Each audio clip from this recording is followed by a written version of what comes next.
Today was a great day for people who think diversity is our greatest strength. Central London was brought to a screeching halt so that some Muslims could celebrate Al-Shura Day.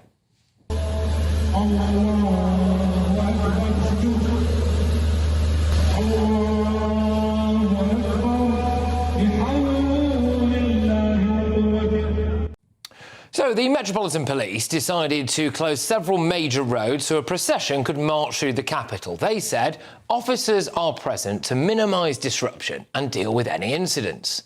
OK, incidents like this?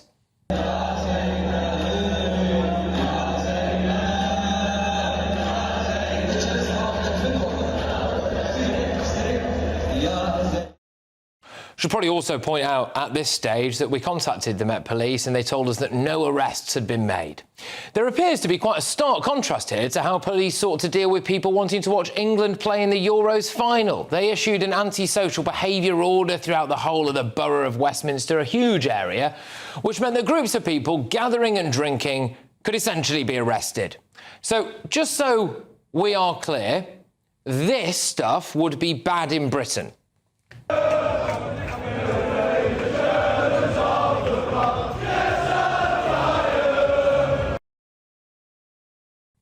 But this stuff is good in Britain. فنادى عليك من السلام أبا عبد الله فأتاه الحسين بأي حلوة فرآه مقطوع اليمين واليسار مرتدا.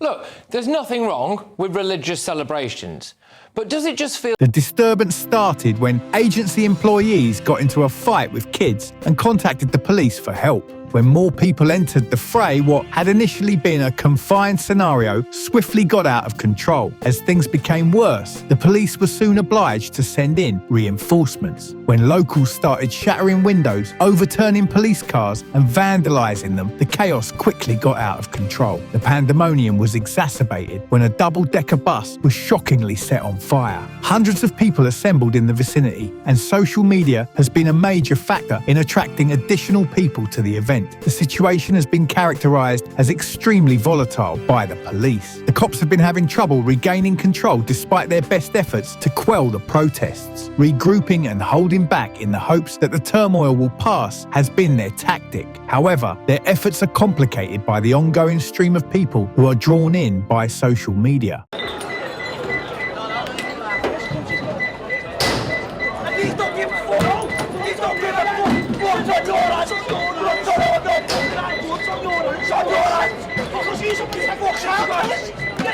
You won't give us any, you won't give us any, you're not protecting it, no, he's killing the kids, they're dead, they're dead, Muslims coming out, there's all fucking blood, there's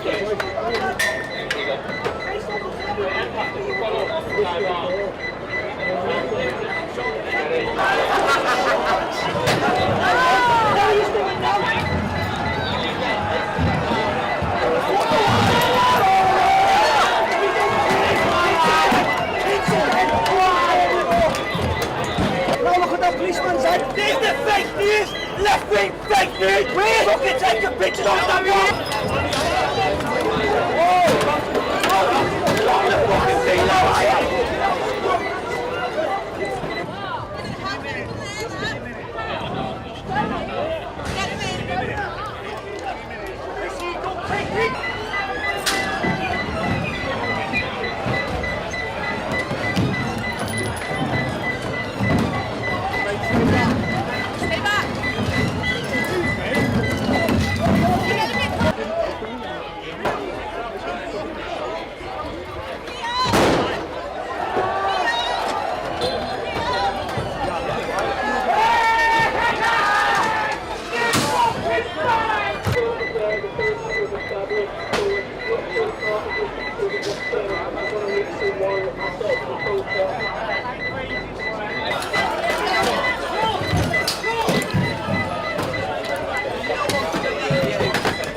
This episode is reminiscent of other riots, such the ones that broke out in 2011 after Mark Duggan passed away. Social media's ability to disseminate information and organise masses has made it harder for law authorities to contain demonstrations. The problem is made worse by the real-time sharing of videos and live feeds, which encourages more individuals to join in the turmoil.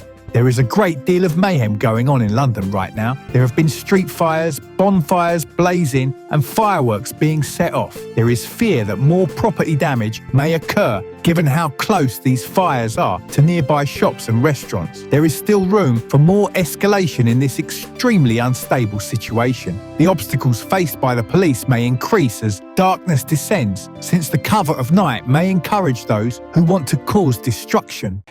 I do wonder if there is a whiff of two-tier policing here. The Met have said that there were no arrests made, and I think there's at least one incident there where maybe they could have done. It's a fair point. Look, I'm not particularly worried about the imagery you showed. Like, I'm not Muslim. I don't bow down to pray like that. I don't wear outfits like that. You did show one image of a chap atop Marble Arch Tube Station waving a flag. I'm wondering if that was an England supporter waving a flag on Sunday, whether he might have been hauled down and arrested for trespass. And the two-tier policing, both are fine. The answer to your monologue, Patrick, both are fine. That Islamic prayer is fine, and England fans watch England is fine. Here's what the Met Police said on Twitter yesterday. On Sunday. Please remember there are no outdoor screens showing the Euro 2024 final in central London. Many of the pubs are already full. That was at 5:41 p.m. If you were thinking of travelling in, perhaps consider other options and remember to plan your journey home. Now, appreciating that the pubs being full would not have been relevant to the Muslims, did they send out a similar tweet? No. So the issue for me is I want both to happen, football fans and Islamic prayer. The question I want the Met Police to answer is, are they treating both groups even-handedly? On the prima facie evidence, no. No.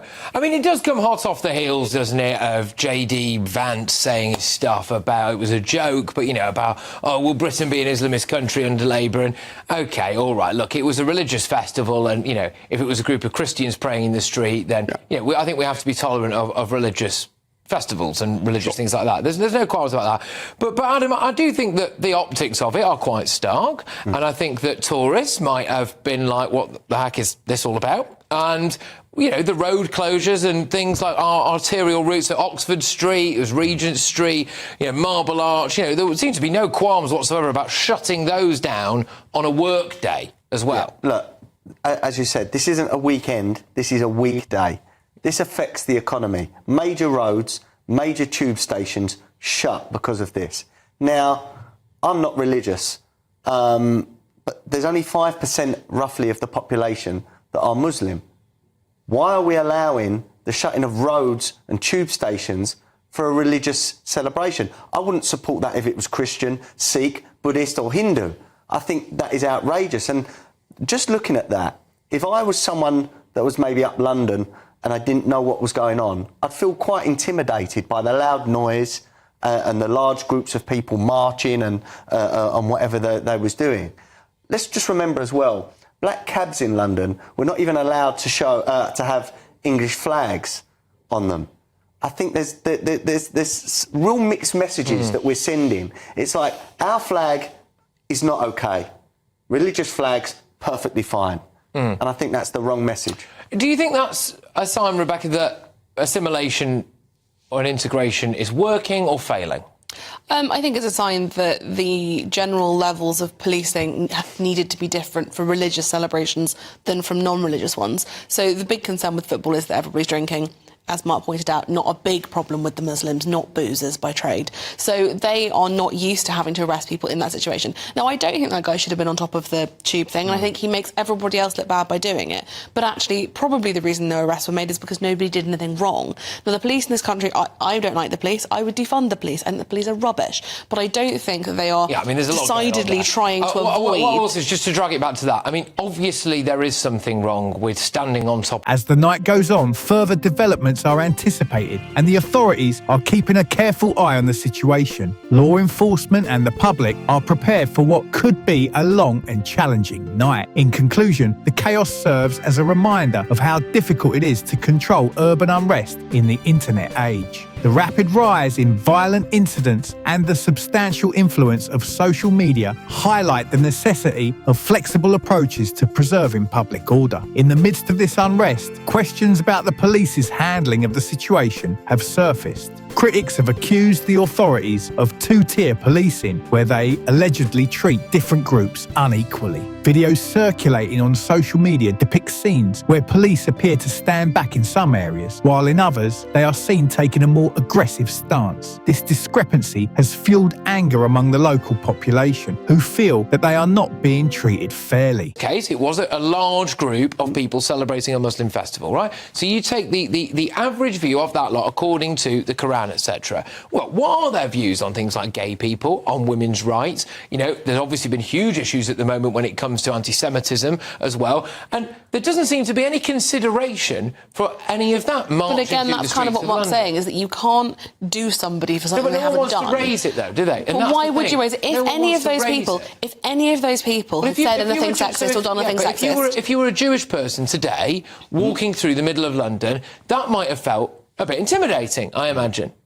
No? Yeah, Yes. and look, I think going back, imagine that was Tommy Robinson on top of that Marble Arch station waving a big England flag. Yeah, and for good reason. He has a criminal record. He's been arrested multiple times previously. He would have been batoned. Yeah, because he has a history of doing things that are...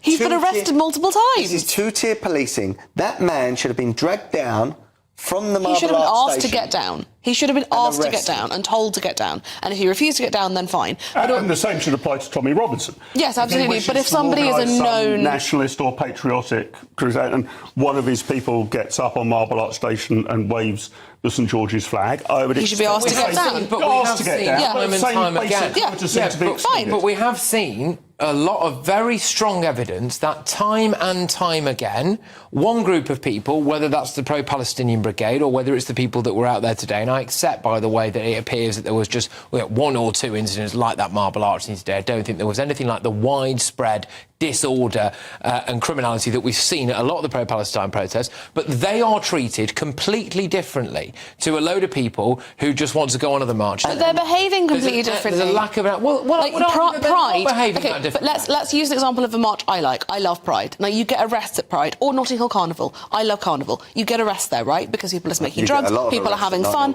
You get... It's not because that, it's still fun. It's because there's a lot of people with machetes there. No, that's the difference. That's fun for some people, Patrick. People each other with machetes, dealing and doing drugs. Yeah. I mean, absolutely. So the reason that it's heavily policed is because people do things there that are illegal. Now, that is also a non-white festival full of people who are not white, unsurprisingly. This is the same thing. Now, you don't get you're not saying it's two-tier policing between those two. There is no history of people praying for this specific festival causing crimes. There is a history at Notting Hill Carnival. That's why the policing is different. Patrick, from what I can see, there was no suggestion these people were supporting Hamas or Hezbollah or, being anti-Semitic on the face of it. But they weren't outwardly doing so. People wouldn't ask them. There was no one vox popping there. No, but I they're just praying. Chance of destroy Israel or anything like that. My main issue here is that for a religion that is only sort of followed by maybe 5% of the population, we are shutting major roads and major... The march, primarily organised by Muslim community groups, was intended to be a peaceful protest. However, the underlying tensions and frustrations within the community quickly turned the gathering into a flashpoint.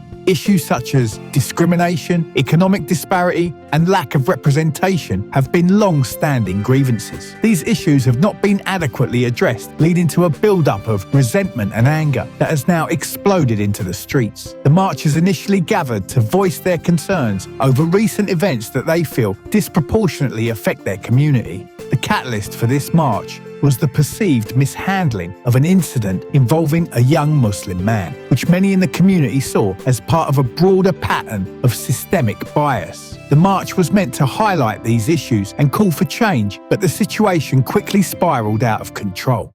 Thousands of people have taken part in a far-right protest in central London this afternoon, led by activist Tommy Robinson.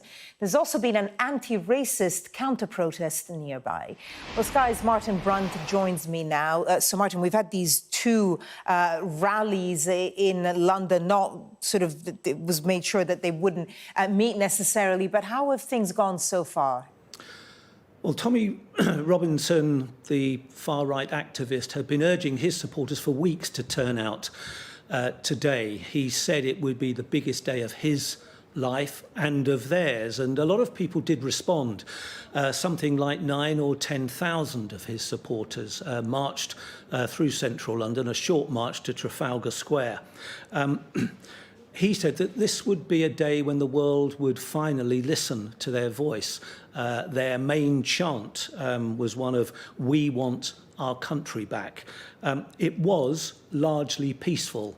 It's not over yet, but the police feel that things have gone without any huge incident. There were, amongst his group of supporters, though, some very offensive anti-Muslim chants. During the afternoon, we did speak to some of his supporters. I actually had most of my... The government that's installed are not acting in the best interest of the people. They're not even listening to what the people want. So I want to know what can be done about that, because it seems like you can't vote your way out of it. Whoever comes into power, they just operate under the same agenda, it feels like. So the people don't have a voice. So I feel like this is the best chance that people have at having a voice, is coming to a gathering like this. But I'm still not really seeing what can be done about it. No one's talking about that. You know? I've already seen this film. I want to know what can be done. That's why I'm here. Today's protest is about everyone's dissatisfaction with how we're being governed, to be honest. People are just fed up with not having a voice. I know there's a lot of people say that this is a racist thing and all that kind of thing, but I don't see that. I just see ordinary people who are just fed up and don't seem to have a voice. There was a counter-protest, far fewer numbers, in their hundreds rather than their thousands. Stand up to racism, that was the general banner for those counter-protesters, carrying banners with slogans such as "No to racism, no to hatred." We spoke to some of their supporters. For me personally as well, to feel more hopeful and to feel like I'm not by myself whenever I'm, thinking how scary it really looks like to be alive, like right now. And we came from Eastbourne to make sure that, try and, show him that there is an opposition, and most people in the UK are anti-racist, and that immigration is important and a valuable asset to the UK. I believe that we should be here every day, every time they come out, to stand against them, to show that what is this country about, what is London is about, is we are multiculturalists, we are here as people, as neighbours, and we all live together. The Metropolitan Police had 1,000 officers on duty. They were at pains to keep the two opposing sides apart. That didn't always happen. There was one incident where one of the counter-protesters, rather provocatively carrying a big Palestinian flag, walked past the Tommy Robinson supporters, creating a lot of anger. He became a target, and he needed a police escort to keep himself safe. Elsewhere, As the protest grew, so did the tension between the demonstrators and the police. Reports of confrontations began to surface, with both sides accusing the other of provocation. The police, already stretched thin by the growing crowd, struggled to maintain order. The sight of riot gear and the sound of sirens only served to heighten the sense of urgency and unrest. The role of social media cannot be underestimated in this situation. Live feeds and video clips of the protest spread rapidly, drawing more people into the area. What began as a localised demonstration quickly turned into a citywide event. The ability to share information in real time has changed the dynamics of protests, making it harder for authorities to contain and manage such situations. The scenes from London have drawn comparisons to other major protests around the world. The power of social media to mobilise people and spread information has created new challenges for law enforcement. Traditional methods of crowd control and communication are no longer sufficient. Authorities need to adapt to this new reality and find ways to engage with communities proactively to prevent such incidents from escalating.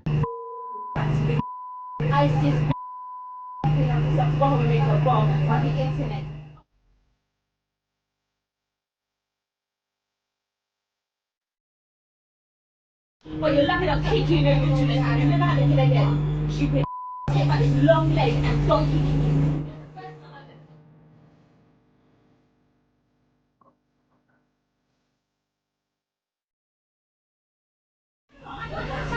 You're the devil! You're the devil! You're the devil!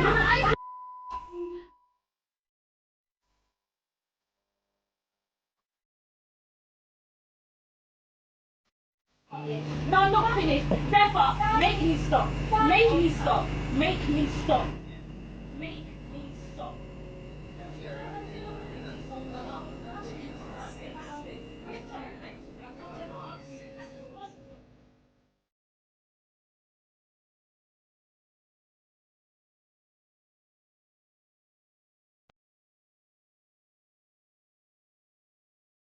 As the night wore on, the atmosphere in London became more charged. The presence of fires and the sound of fireworks added to the sense of chaos. Businesses in the area began to close their doors, and residents were advised to stay indoors. The potential for further violence loomed large, with both the police and the protesters preparing for a long night ahead. The accusations of two-tier policing have only added to the complexity of the situation. Critics argue that the police are not consistent in their approach, which undermines public trust and exacerbates tensions. For many in the community, this protest was not just about a single incident, but about a pattern of treatment they feel is unfair and unjust. The challenge for the police is to navigate this delicate situation without further inflaming tensions. The balance between maintaining order and respecting the rights of the protesters is a difficult one to strike. The use of force must be carefully considered, as any perceived heavy-handedness could lead to an escalation of violence. Well, let's talk about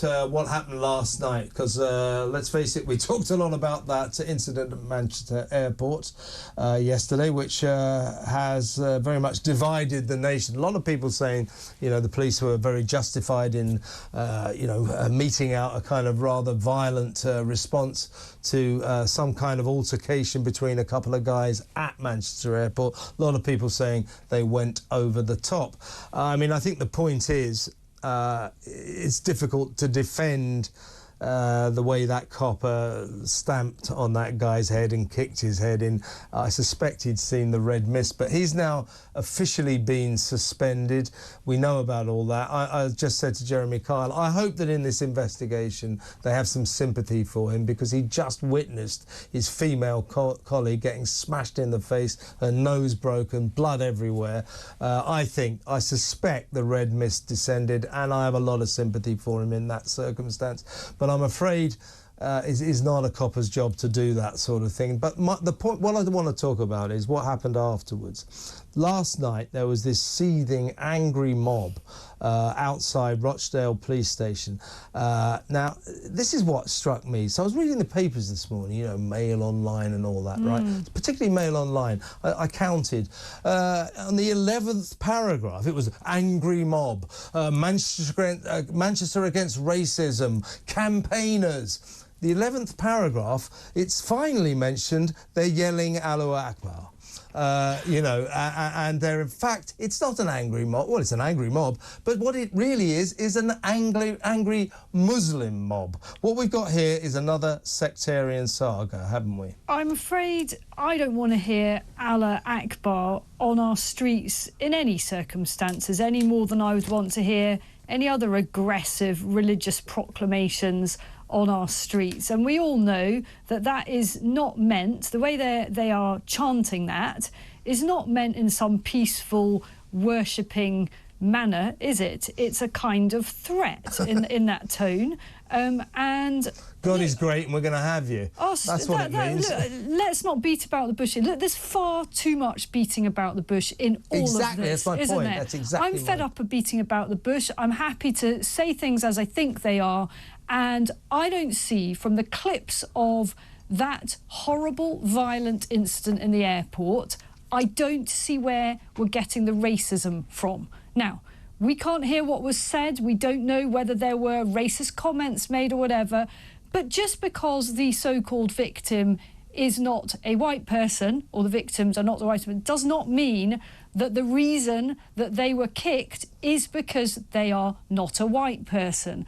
And I'm fed up of the race argument being overlaid onto everything that is happening in our country. I am sick of being tarred and tarnished and smeared as a racist every time I raise cultural issues, issues about the abuse of our benefit system, on and on and on it goes.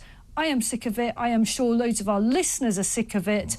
Let us stop hiding behind all of this. And what I want to say to that mob, that Muslim mob that was outside Rochdale Police Station, is you're citizens of this country.